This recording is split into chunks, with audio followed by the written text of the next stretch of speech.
வணக்கம். கோவில்பட்டி தங்கபாண்டியன். ஜாதகத்தில் நில ராசி, அதாவது பூமி ராசி, சிலர் மண் ராசிம்பாங்க, சிலர் நில ராசிம்பாங்க, சிலர் பூமி ராசின்னு சொல்லுவாங்க. அதாவது நெருப்பு, நிலம், காற்று, நீர் அந்த தத்துவத்தில் வரக்கூடியதுல இன்னைக்கு இப்ப நம்ம பார்க்கக்கூடியது பூமி ராசி. ரிஷபம் பூமி, கன்னி வீடும் பூமி, மகர வீடும் பூமி. நல்லா கவனிச்சுக்கோங்க. உங்க ஜாதகத்துல இருந்தா அதை நீங்க எடுத்து வச்சு கூட நீங்க பார்க்கலாம். ஏன்னா இந்த சொல்லப்படுகிற விஷயம் உங்களுக்கு ஒரு தகவலை கண்டிப்பா பெரும்பாலும் தரும். அப்ப அந்த பூமி ராசியில யாருக்கெல்லாம் லக்கணம் விழுகுது? ரிஷப லக்கணம், கன்னியா லக்கணம், மகர லக்கணம்.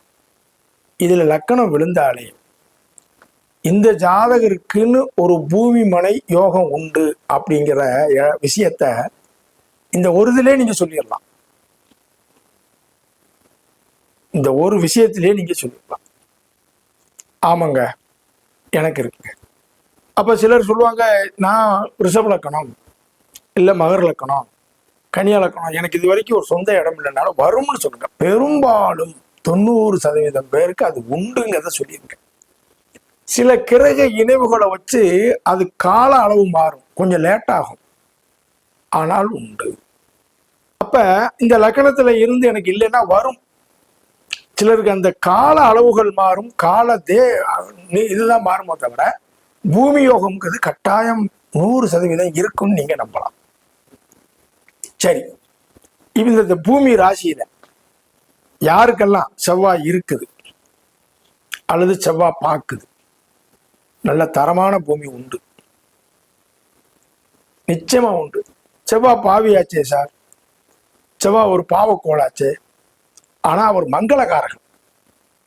அந்த பூமி அமைறதுல உங்களுக்கு சில டென்ஷன் இருக்கும், சில நேரம் அதுல ஒரு ஒரு ஒரு ஏமாற்றத்தை தரும். சிலருக்கு செவ்வாய் கன்னியில செவ்வாய், ரிஷபத்துல செவ்வாய், மகரத்துல செவ்வாய், அல்லது செவ்வாய் பார்வையில் இந்த மாதிரி இருக்கு, எனக்கு ஒரு லேண்டோ ஒரு ப்ராப்பர்ட்டி வாங்கி ஒரு சின்ன டிஸ்டர்ப் வந்துச்சுன்னா ஒரு தடவை தான். ஆனா பூமிங்கிறது உண்டு, ரொம்ப கட்டாயமா இருக்கும். இந்த செவ்வாயோட சூரியனோ குருவோ சேர்ந்து இருக்குது, அல்லது செவ்வாய் பார்க்கும் பொழுது அந்த வீட்டுல குருவோ சூரியனோ இருக்குது, சுக்கிரன் இருக்குன்னா அந்த பூமி அதிர்ஷ்ட பூமி, அந்த பூமி புண்ணிய பூமி, அந்த பூமி அதிர்ஷ்ட பூமி, புண்ணிய பூமி. அதுல எந்த மாற்று கருத்தும் இல்லை. அது என்னைக்கு உங்களுக்கு அந்த பூமி சொந்தமா அமைதோ அன்னையில இருந்து உங்களுடைய வாழ்க்கை தரம் உயர்ந்து கொண்டே போகும், நிச்சயமா உயரும். உடனே உங்களுக்கு மக்களுக்கு என்ன வரும்னா, கேது இருந்தா என்ன சார், மண் ராசியில கேது இருந்தா என்ன சார்? ஞானகாரகன் மண் ராசியில் இருந்தால் மண் சார்ந்த ஞானம் இருக்கும். ஒரு தடவை பூமி வாங்கி நான் அதுல ஒரு அவஸ்தைப்பட்டேன், இனிமே அடுத்து வாங்கும் பொழுது இப்படி எச்சரிக்கையா இருக்கணுங்கிற விஷயத்த ஒரு முறை ஒரு பூமியினால் ஒரு இழப்போ அல்லது ஒரு பாடத்தை தரும். மனையடி சாஸ்திரங்களோ, இந்த மண்ணுல இன்ன விளையும், இந்த மண்ணு நல்ல மண்ணு, இந்த மண்ணு அதிர்ஷ்டம் உள்ளது, இது தோஷம் இருக்கு, அந்த ஒரு பூமியுடைய ஞானம் அவங்களுக்கு நச்சுன்னு வந்து. யாருக்கு நலராசியில கேது இருக்கு, ரிஷப கேது, கன்னியில கேது, மகரத்துல கேது, மண் சார்ந்த ஞானம் இருக்கும். சிலர்லாம் மண் எடுத்து டெஸ்ட் பண்றாங்க, சாயல் டெஸ்ட் பண்றவங்களுக்குலாம் அங்க கேது இருக்கும். இந்த பூமியில நீரோட்டம் இருக்குன்னு பாக்குறாங்க, அங்க கேது இருக்கும். இந்த இடத்த வாங்கினா இன்னைக்கு வேலிசன் போகும், இதை பிரிச்சு வைக்கலாம், இந்த பூமி நமக்கு ஒரு காலத்துல அதிர்ஷ்டம் தரும் அப்படிங்கிற ஞானம் அதை பார்த்த உடனே வரணும்னா அந்த கேது அங்க இருக்கான்னா ஆமா பார்க்க. சரி, ராகு பகவான் இருக்கார். அப்ப அந்த மண்ராசியில ராகு இருந்தாங்கன்னா வெளியூர்ல இடம் வாங்குறது, நீளமான இடங்கள், அகலங்கம்பி நீளமா இருக்கும், பெண்கள் பேர்ல உள்ள இடங்கள் வாங்குறது. ஆனா டாக்குமெண்ட்டை ஒரு தடவைக்கு 2 தடவை 3 தடவை செக் பண்ணி வாங்கணும். அந்த லேண்டை அளவு பத்திர அளவுக்கும் இடமும் சரியா இருக்கான்னு பார்த்துக்கணும். ஆனா பூமி யோகம்ங்கிறது உண்டு. இந்த மண்ராசியில ராகு இருக்கிறவங்க பேராசை, யாராவது இந்த பூமி ரொம்ப குறைச்சி தந்தாலோ அல்லது இவ்வளவு பேராசை மட்டும் இல்லாம இருக்கணும். ஏன்னா ராகு ஒரு ஏமாற்றத்தை சொல்லக்கூடியவன். அப்ப அந்த மண் விஷயத்துல பூமி விஷயத்துல கொஞ்சம் கவனிச்சுக்கணுங்கிறது மட்டும்தான். ஆனா யோகத்தை கொடுக்கறது மண்ராசியில இருக்கிற ராகு அள்ளி கொடுக்கும். அவுட்டர்ல மலை சார்ந்த பகுதிகளில், ஒரு ரயில்வே ட்ராக் பக்கத்துல, மெயின் ரோட்ல, இப்படி அவுட்டர்னா மலை சார்ந்த பகுதிகளில் வாங்குறது இங்க இருக்கும் இந்த மண்ராசி ராகுக்கு. அப்ப ஒரு கிரகம் சனி பகவான் மண்ராசியில சனி பகவான் இருந்தா, இப்ப சனி மகரத்துல பலம்தான், ஆனாலும் அந்த பூமி மனை விஷயத்துல ஒரு தடை தாமதம் ஒரு அனுபவத்தை கொடுப்பார். அதே சனி கன்னியில இருக்கு, ரிஷபத்துல இருக்கு. அப்ப சனி கேது இந்த இரண்டு கிரகங்களும் மண்ராசிக்கு தொடர்பு கொள்ளும் பொழுது அது சார்ந்த ஒரு தடை தாமதம் ஒரு அனுபவம் இருக்கும். நீங்க இந்த அமைப்புள்ளவங்களை, நீங்க சொந்த வீடு ஒரு இடம் வாங்கணும், ஒரு ப்ராப்பர்ட்டி வாங்கணும் போங்க, இந்த அமைப்புள்ளவங்களை கூட்டு போங்க, அதுல உள்ள சிக்கல்களை தெளிவா சொல்லிடுவாங்க. இது இப்படி வரும் அப்படி வரும். ஏன்னா இந்த அனுபவம் இவங்களுக்கு சொந்தமா அமையறதுல லேட் ஆகும், அல்லது அதுல ஒரு சிரமத்தை கொடுத்து ஒரு பாடத்தை படிச்சிருப்பாங்க. நில ராசிகள் இதுல கிரகமே இல்லை சார் அப்படின்னா எந்த கிரகம் பார்க்குது அப்படின்னு பார்க்கணும். இந்த நிலராசிக்கான கிரகம் யாரு அப்படின்னா ரிஷபத்துக்கு சுக்கிரன், கன்னி வீட்டுக்கு புதன், பாருங்க மகர வீட்டுக்கு சனி. புதன் சுக்கிரன் சனி இந்த கிரகங்கள் எந்த லக்கணமா இருந்தாலும் சரி, இந்த கிரகங்கள் ஒன்று பலப்பட்டாலும் பூமி உண்டு. பெரும்பாலும் பூமி மனை வாங்கும் பொழுது புதன் சனி சுக்கிரன் இவங்களுடைய தசாபுத்தியோ, இதனுடைய வீடுகளில் இருக்க கிரகங்களுடைய தசாபுத்தியோ, இதனுடைய நட்சத்திரமோ ஏதாவது ஒரு தொடர்பை கொடுக்கும், நிச்சயம் கொடுக்கும். இது அனுபவத்தில் நம்ம பார்க்க முடியுது. புதன் சனி சேர்க்க, புதன் சுக்கிரன் சேர்க்க, அல்லது சுக்கிரன் சனி சேர்க்க, சுக்கிரன் புதன் சேர்க்க, இதுல ஒருவர் பலம் பெற்றாலும் சொந்த பூமி மனை உண்டு. அதுல எந்த மாற்று கருத்தும் இல்லை. உங்களுக்கு வந்தே தீரும். 90% அது வேலை செய்யும். இது அனுபவத்தில் பார்க்க முடிகிறது. அப்ப மண்ராசியில என்ன கிரகம் இருக்கு, மண்ராசி என்ன கிரகம் பார்க்க, இந்த கிரகங்கள் நல்லா இருக்கா உங்க ஜாதகத்தில் ஒப்பிட்டு பாருங்க. உங்களுக்குன்னு ஒரு இருப்பிடம் பூமி மனை யோகம் உண்டு உண்டு உண்டு. லக்கணம் மண்ராசியில் இருந்தாலும் உண்டு. ஒரு சின்ன ஒரு 10 நிமிஷம் வீடியோவில் உங்களுக்கு ஒரு 2 பாயிண்ட், இது எனக்கு அமைப்பு இருக்கு, எனக்கு வரல சார், வரும், கிடைத்தே தீரும்.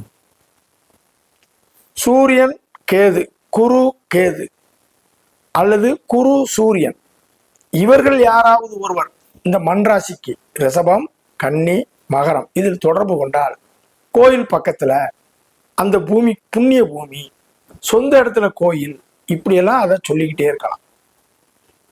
இதுல எந்த மாற்று கருத்துக்கு இடமில்லை. 7ஆம் பாவாதிபதி மண்ராசியில் அமர்ந்து விட்டால், ரிஷபம் கன்னி மகரத்தில் அமர்ந்தால் கூட்டு பத்திரம், மனைவி பேரில் சொத்து உண்டு. 5ஆம் பாவாதிபதி மண்ராசியில் இருந்தால் குழந்தைகளுக்கு சொத்துக்கள் உண்டு. குழந்தை பிறந்தவுடன் சொந்த பூமி அமையும். ரொம்ப சிம்பிள். சொல்லி பாருங்க. 100க்கு 100 இல்லாட்டிலும் 90% இருக்கும். இப்ப பூமி ராசியை பத்தி பேசிக்கிட்டே வந்தோம். பூமிக்கான கிரகம் செவ்வாய், பூமிக்கான ஜெகன், பூமிக்கான கிரகம் செவ்வாய். பாருங்க, செவ்வாய்க்கு முன்னும் பின்னும் நல்ல கிரகம் இருந்தா பூமி உண்டு. உங்களுக்கு சொந்த மனை உண்டுங்கிறத ஜாதகத்துல பல கோணங்கள்ல சொல்லும். ஒரு ரூல் மட்டும் இருக்காது. 12 கட்டம், 9 நட்சத்திரம், 9 கிரகம், 12 கட்டம், 9 கிரகம், 27 நட்சத்திரம், இதுக்குள்ள பல விதிகள் இருக்கு. அப்ப செவ்வாய்க்கு 2ல ஒரு கிரகம் நல்லா இருக்குன்னு வைங்க, வீடு வாங்கும் போது கையில காசு இருக்கும், லோன் குறைவா இருக்கும். செவ்வாய்க்கு 4ல நல்ல கிரகம் இருக்கு, ராஜ கிரகம் இருக்கு, சொந்த வீடு வாங்கின உடனே அவன் பெரிய ஆள் ஆயிடுவார். நீங்க பாருங்க கரெக்டா. செவ்வாய்க்கு 3ல பாவி இருந்தா ரெக்கார்டு சரி பண்ணி வாங்க. செவ்வாயோட ராகுவோ கேதுவோ இருந்தா இடத்த அளந்துருங்க, டேப் வச்சு அளந்துருங்க, கண்டிப்பா அளந்துருங்க. செவ்வாய் ஒரு சனியையும் பார்க்குது, குருவையும் பார்க்குது. செவ்வாய் சனியும் பார்க்குது, சுக்கிரனையும் பார்க்குது. ஒரு சுவர் ஒரு பாவியை பார்க்குது. ஒரு பூமிமனை தாமதமாக அமையும், அதில் உரிய முன்னேற்றம் இருக்கும். ஒரு ஊருக்கு அவுட்டர்ல இடம் வாங்கி போடுவீங்க, காலதாமதமா பெரிய அளவுல புகழ தரும். சொல்லி பாருங்க, பிரமாதமா இருக்கும். செவ்வாய் பார்வையில ஏதாவது ஒரு கிரகம் இருக்கா அப்படிங்கிறது மெயினா பார்க்கணும். செவ்வாய்க்கு முன்பின் கிரகம் இருக்கான்னு பார்க்கணும். செவ்வாய்க்கு 2ல இருக்க கிரகத்தையும் பார்க்கணும். செவ்வாய்க்கு 2ல பாவி இருக்கு, பயப்படாதீங்க, பலமா இருக்காரா?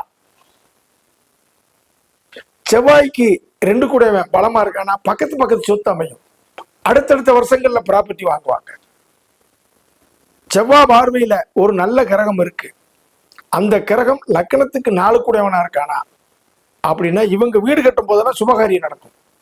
சுபகாரியம் நடக்கும் போதெல்லாம் ஒரு ப்ராப்பர்ட்டி வாங்குவாங்க. சொல்லுங்க. இப்ப நிறைய பாருங்க, சிலர் ஜோதிடம் படிக்கவான்னு கேட்பாங்க, சிலர் நியூமராலஜி படிக்கவான்னு கேட்பாங்க, சிலர் வாஸ்து படிக்கவான்னு கேட்பாங்க. சிலர் எல்லாம் பாருங்க வாஸ்து படிச்சிருக்க மாட்டாங்க, ஆனா ஞானத்துல பல வீடியோ பார்த்த ஞானத்துல இத்தனை அடிக்கு இத்தனை அடி இருக்கும் மன்னடி சாஸ்திரத்தை வச்சு பார்ப்பாங்க. அவங்களுக்கு எல்லாம் பாருங்க செவ்வாய் கேது, செவ்வாய் பார்வையில கேது, செவ்வாயோட கேது, செவ்வாயுடைய 4ஆம் பார்வை, 7ஆம் பார்வை, 8ஆம் பார்வையில கேது, அல்லது மண்ராசியில கேது. மகரம், கன்னி, அதுக்கப்புறம் ரிஷபம், இந்த மாதிரி வீட்டுகளில் கேது இருக்கவங்க, இவங்களுக்கெல்லாம் பாருங்க அந்த வாஸ்து படிக்கலாமான்னா தாராளமா படிக்கலாம். நல்லா பாருங்க, அந்த மண்ராசி தொடர்பு கொள்ளணும், ஞான காரகன் தொடர்பு கொள்ளணும். ஏன் சார் கேது? ஞானம், அது சார்ந்த ஞானம் இருக்கு. இவன் டெக்ஸ்டைல்ல அது சார்ந்த ஞானம் இருக்கு, சினிமா சார்ந்த ஞானம் இருக்கு, ஜோதிடத்துல அவன் ஞானவாணியா, அவன் ஞானியா. அப்ப அந்த ஞானவான் எங்க சேர்றானோ அது சார்ந்த ஞானம். இப்ப எனக்கு தெரிஞ்சு பாத்தீங்கன்னா ஒரு 4-5 பேர் இருக்காங்க, அவங்களுக்கு எல்லாம் பார்த்தீங்கன்னா இந்த மண்ராசியில கேது இருக்குது. அவங்க வாஸ்து தான் அவங்க அதிகம் பேசுவாங்க என்கிட்ட. பாருங்க, இன்னும் சொல்ல போனா நம்ம வாஸ்து பரணி பாரதி சார் எடுத்துக்கிட்டீங்கன்னா அவர் ஜாதகத்துல ரிஷபத்துல கேது இருக்கும். ஏன்னா எனக்கு அங்கதான் யாவும் அப்படிதான் இருக்கு. மகர லக்னக்காரரு, ரிஷபத்துல கேது. அவர் நான் அடிக்கடி சொல்லுவேன், உங்களுக்கு இந்த வாஸ்து ஞானம் இருக்குமே. அவர் பார்த்தீங்கன்னா ஒரு அடி ஒரு அளவுல கொஞ்சம் கூட காம்ப்ரமைஸ் ஆக மாட்டார். ஏன்னா நான் நேரம் அதை பார்த்தேன், இப்படிதான் இருக்கணும் பாரு. என்ன இவர் அண்ணாச்சி ஜோசியம் படிச்சுக்கோங்க, அண்ணாச்சி இதுன்னா அண்ணாச்சி எனக்கு வாஸ்துலாம் ஃபர்ஸ்ட், அப்புறம் தான் மற்றது. அந்த ஞானம் ஏன் வந்துச்சு? அதே மாதிரி இந்த இடத்துல தண்ணி இருக்கும்னா கரெக்டா இருக்கும். எனக்கு ஒரு சில இதெல்லாம் எனக்கு எனக்கு பிடிச்ச ஒரு விஷயம் என்னன்னா, இந்த இடத்துல தண்ணி இந்த இடத்துல போடுங்க, இந்த இடத்துல அப்படின்னு அந்த நீரோட்டத்தையும் கூட சொல்லி கொடுத்தாரு. இந்த இந்த இந்த பூமி நல்லா இருக்கும் நாச்சி, இதுல கட்டினா நல்லது அப்படிம்பாரு. இதெல்லாம் எப்படி நம்ம ஓரத்துல இருந்து பார்க்கும்போது அந்த மண்ராசியில கேது அவருக்கு. இந்த உதாரணத்துக்கு நான் சொல்றேன், அந்த மண்ராசி கேது பாருங்க, அவர் அதுலயே தான் இருக்கார். ஆக ஞானகாரகன் கேது செவ்வாயோடு சேர்ந்தாலும் மண்ராசியில் இருந்தாலும் வாஸ்து சம்பந்தமா படிக்கணுங்கிறவங்க படிச்சுக்கோங்க. அந்த அமைப்பு உள்ளவங்களுக்கு அது நல்லா வரும். இது அனுபவத்தில் நான் கண்டது. அடுத்தடுத்த வீடியோக்கள்ல இன்னும் உங்களுக்கு பல சிறப்பான செய்திகளை, எனக்கு தெரிஞ்சதை, என் அனுபவத்தில் உள்ளதை சொல்லிக்கிட்டே வரேன். எல்லாரும் கேட்டு பயன்பெறுங்கள். நன்றி, வணக்கம். எவ்வளோ நேரம் போயிருக்கு?